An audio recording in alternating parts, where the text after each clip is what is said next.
Thank you all for coming. I just have a few things to get through. This will not be a long program.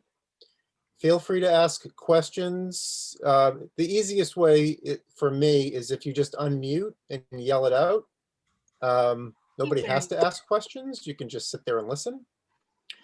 The goal of this program is a primer, basically, on how to use Career Lab. One of the most stressful parts about the whole career thing when you're in college is, what are the services? How are they organized? How do they work?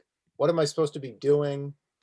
And when you don't feel confident that you know the answers to those questions, it makes the whole thing more challenging and harder. And we want everything to be easier for you, not harder. Okay. A couple of things we want you to think about as you really enter college. So the fall, for those of you who took the one class and didn't really, or did feel part of Brown, this is really the true beginning this semester. I'm sure most of you feel that way.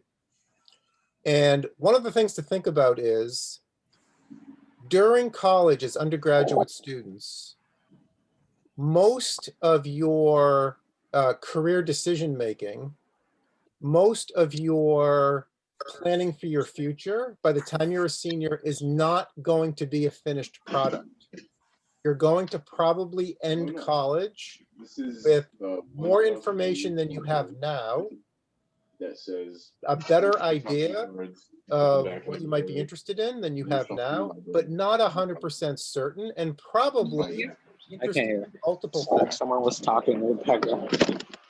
If you guys could all mute, that would be awesome. I think I'd rather draw a card right now. Any chance we can get you all to hit mute? I would find that helpful. Anyway,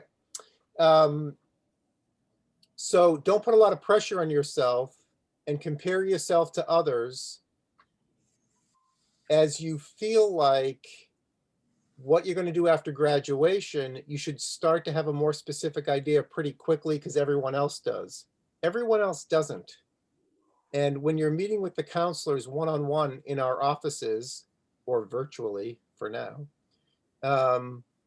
you'll get a better sense of that.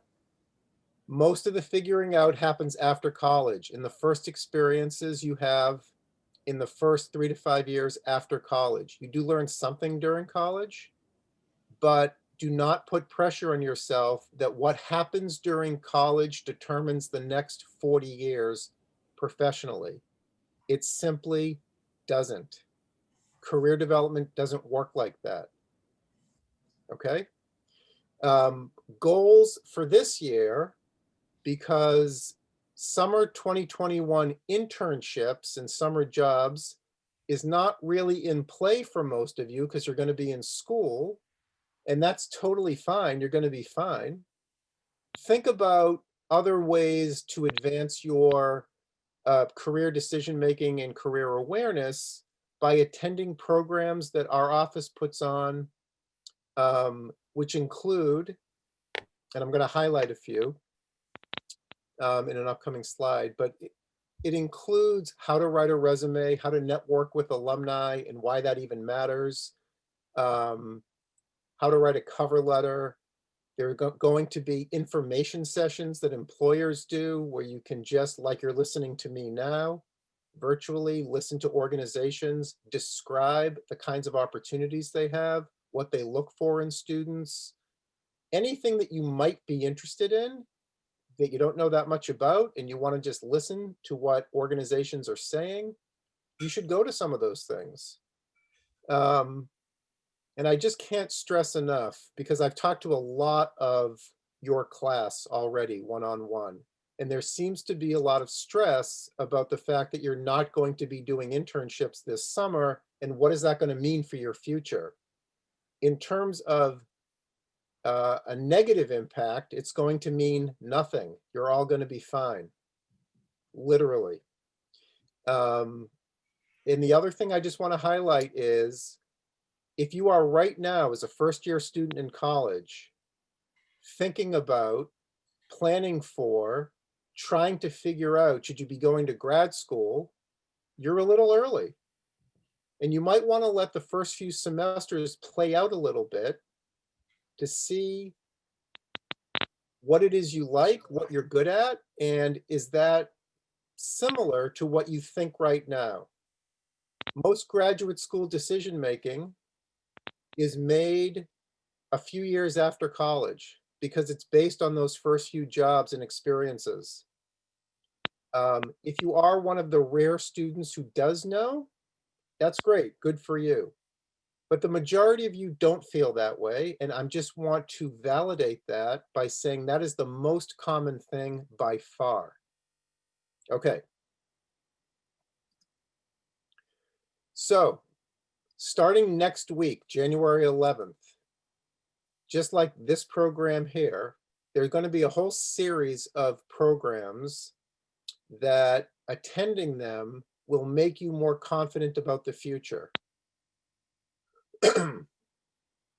Programs done by students, peer advisors who work for our office on resumes, interviewing, how to find and fund an internship, cover letters.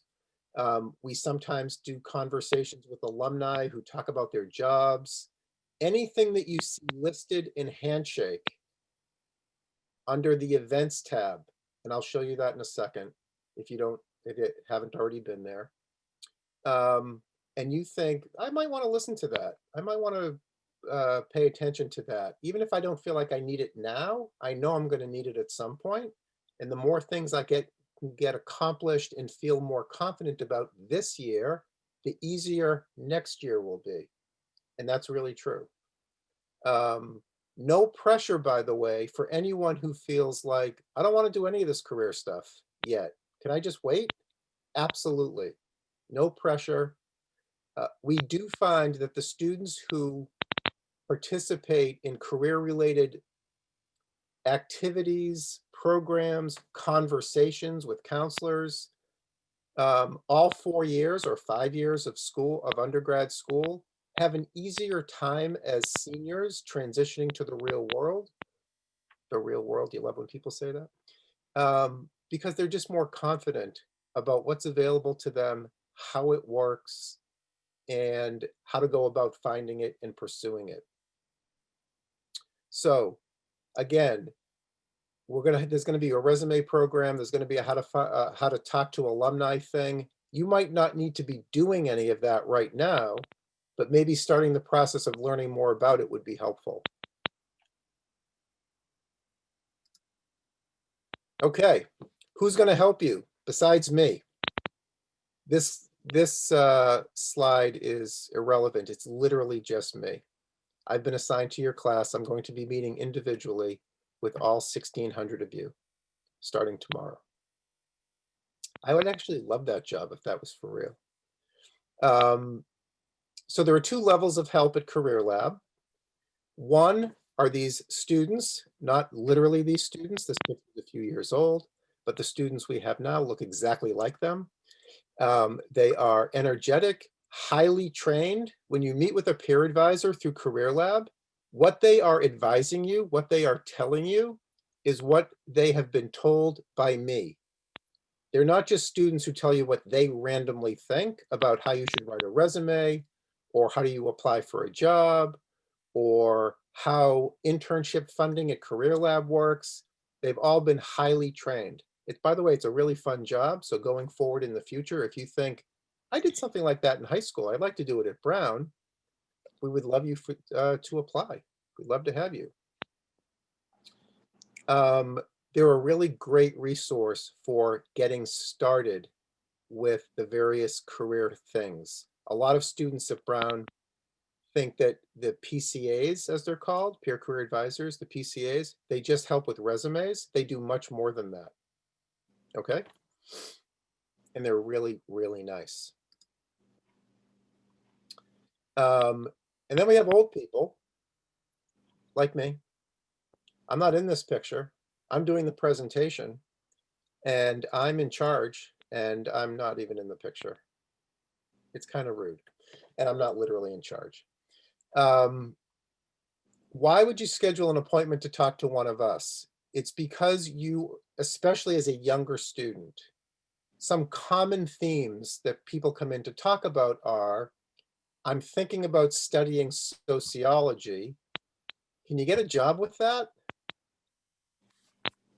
Is it okay if I double concentrate? Is it better if I double concentrate? Should I be thinking about grad school now? I would really like to organize my future internship and part-time job searches around things I might want to do after college, and I have no idea what I want to do after college. Can you help me come up with at least a temporary list of maybes?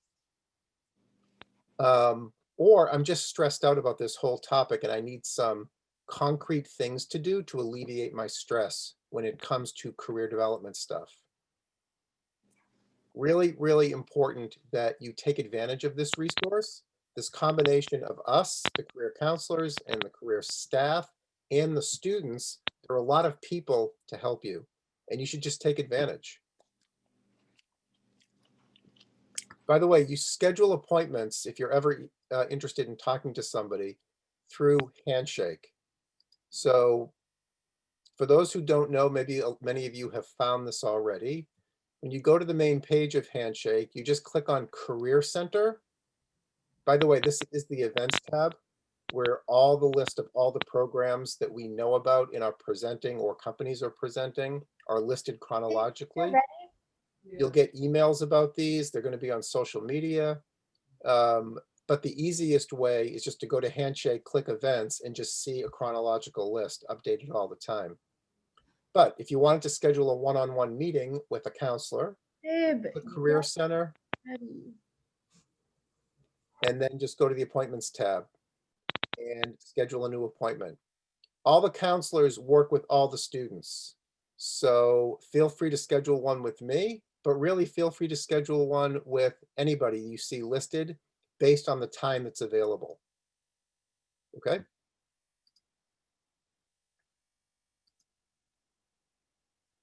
Okay, so I'm a career counselor. My main job is presenting these programs and having career counseling conversations one-on-one with students. We have another little piece of our office which does recruiting. They organize the career fairs and the information sessions. They help organizations post jobs in Handshake so Brown students can see them. As a first-year student, is it really, really important that you are super engaged in recruiting activities? Absolutely not.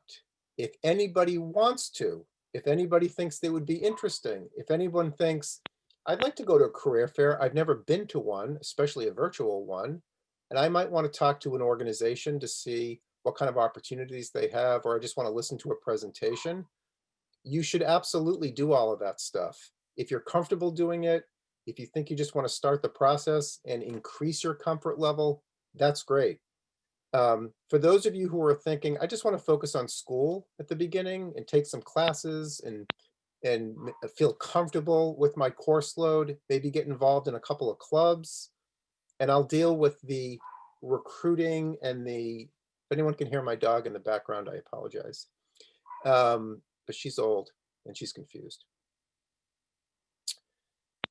So I just want to emphasize that first-year students are welcome to attend all of these things, but you should not feel like it's critically important. Okay?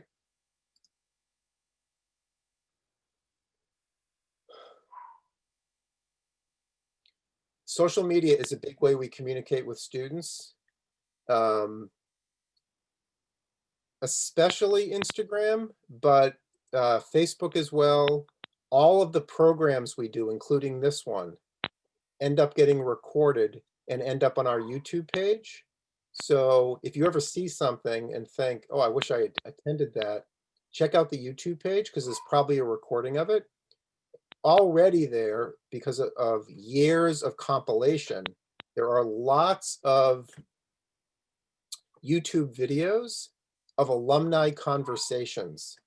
Alumni of all ages talking about their jobs, what it's like to work in graphic design, what it's like to work for Nickelodeon TV, what it's like to work in consulting or engineering or law or as a teacher. And so if you want to hear people, because you might be interested in something and you want to hear a more kind of firsthand explanation of what they do and why they like it and how their time at Brown connected to that, check out some of those YouTube videos because they're very helpful. Okay, ice cream is the key. Ice cream is the key. Do I need to say more? Okay, I will. This gets back to the thing I was saying at the beginning. This is an analogy I use all the time with traditional age undergraduate college students.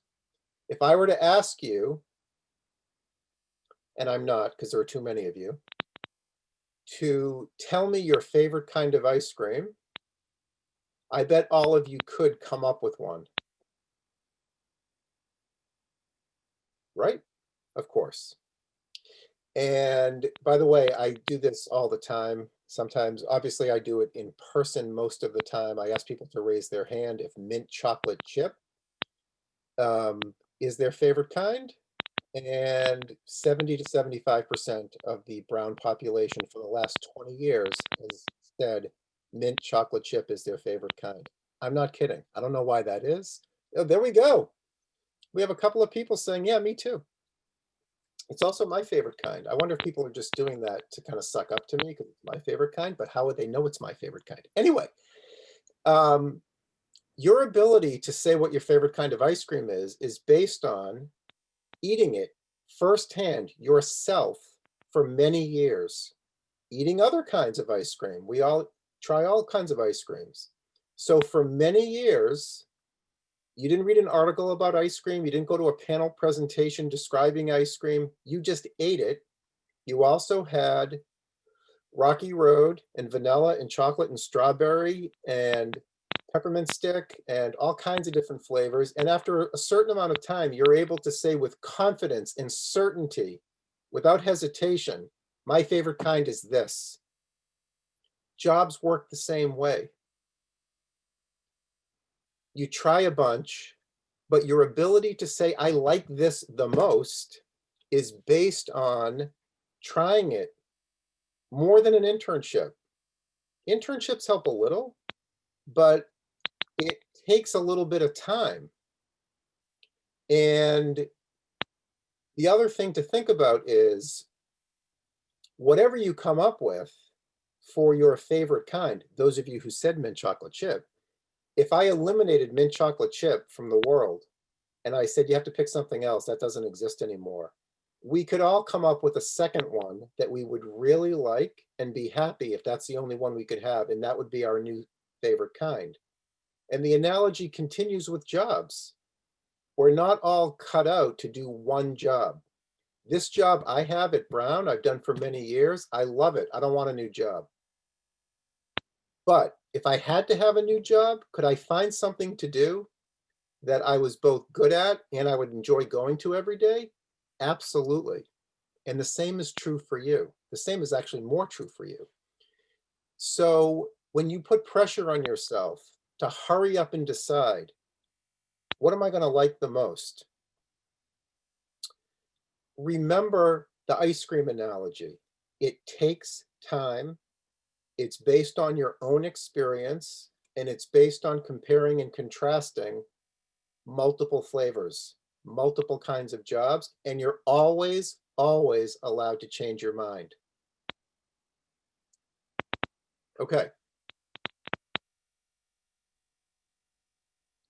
I think I missed a slide. No, that's it.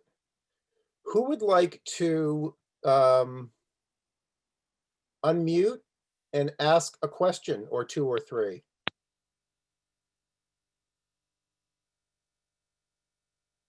Totally allowed. Doesn't have to be an interesting question.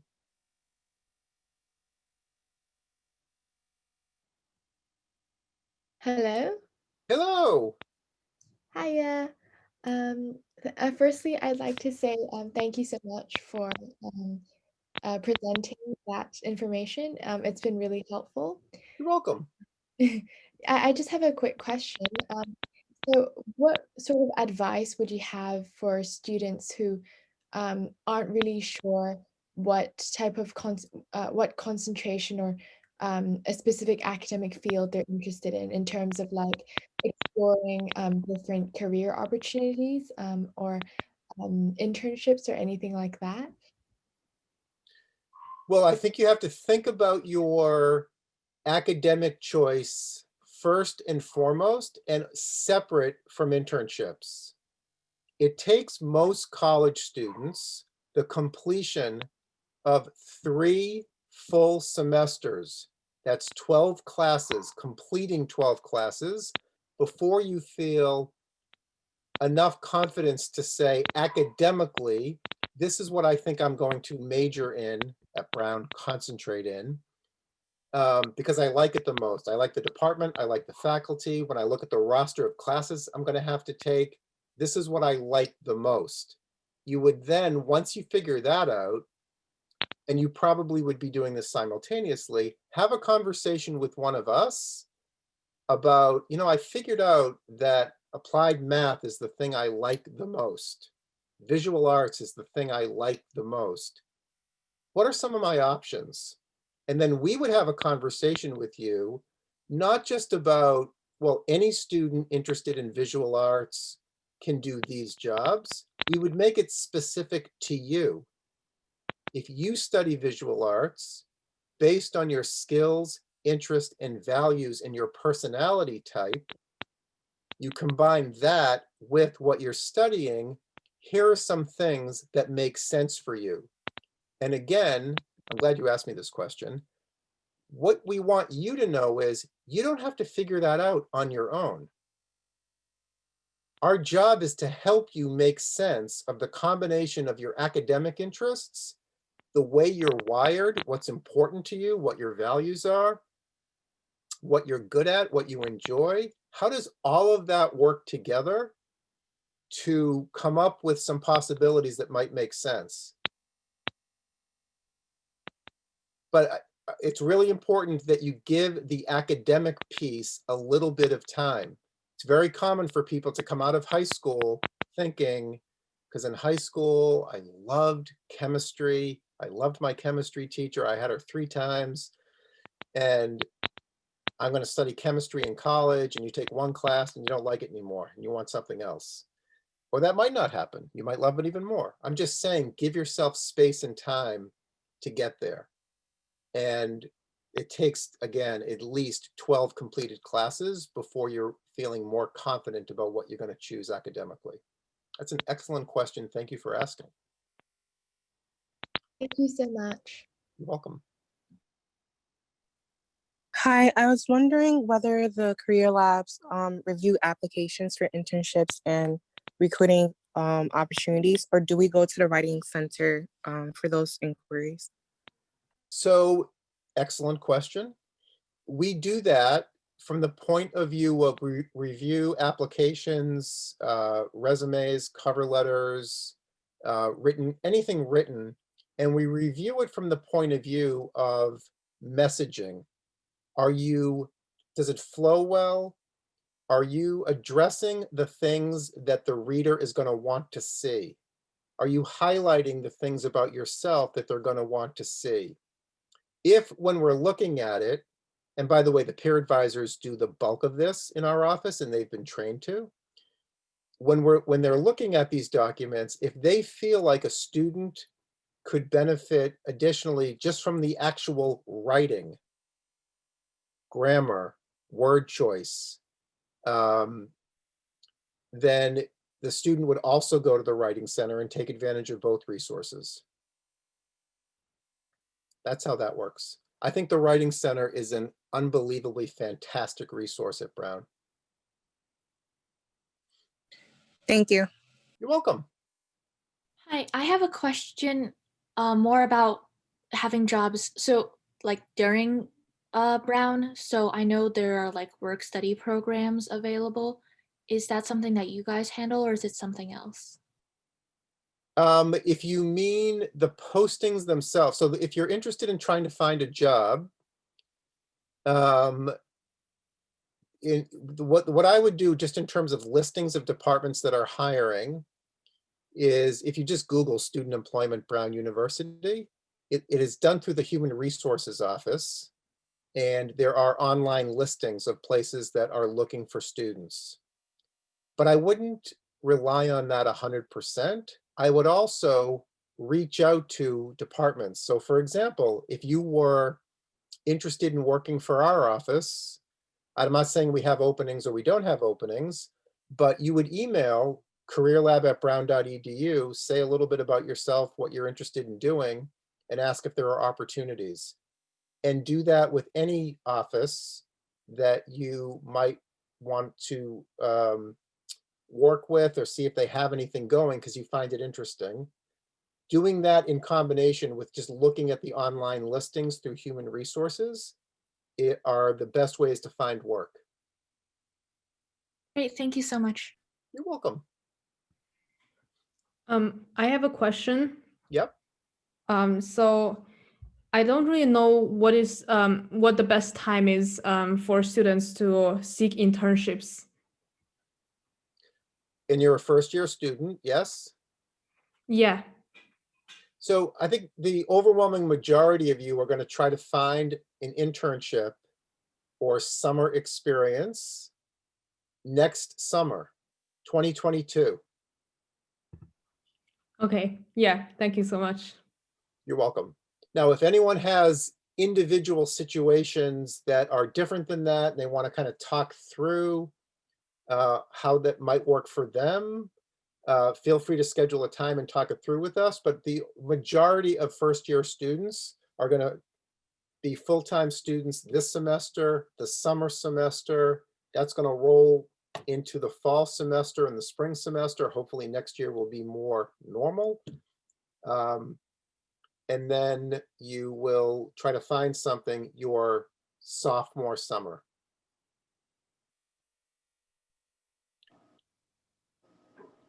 Thank you. You're welcome. Anybody else? Hi, so my name's Akshay Amasar.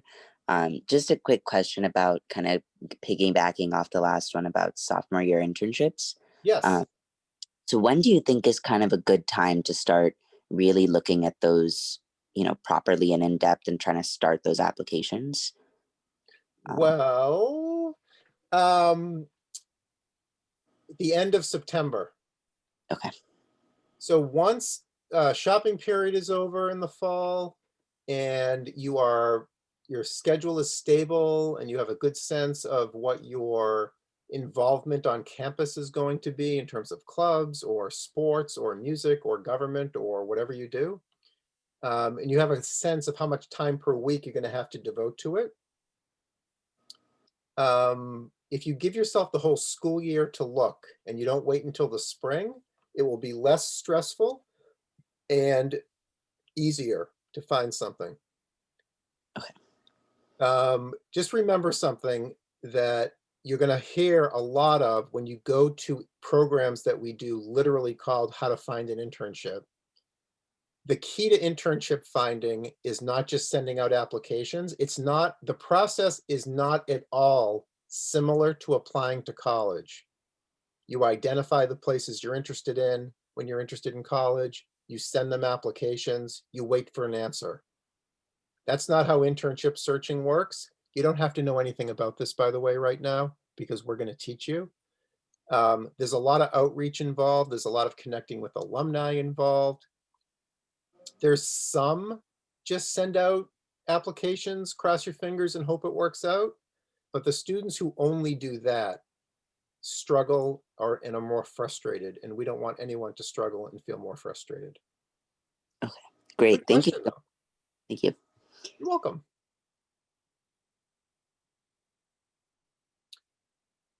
Okay, so I kind of have to wrap this up now. Thank you very much for attending. Remember, the key takeaway message from this program was there are students, PCAs, that are available to help you. There are career counselors available to help you. There are going to be programs coming up next week where you can get introductions to all these things. Take part in all of this to the extent that you feel comfortable. And we're going to keep offering all of it. So if you feel like I want to wait a few months before I do any of this stuff, that's totally cool too. And I look forward to seeing you at those programs in the future or meeting with you in person. Thanks a lot.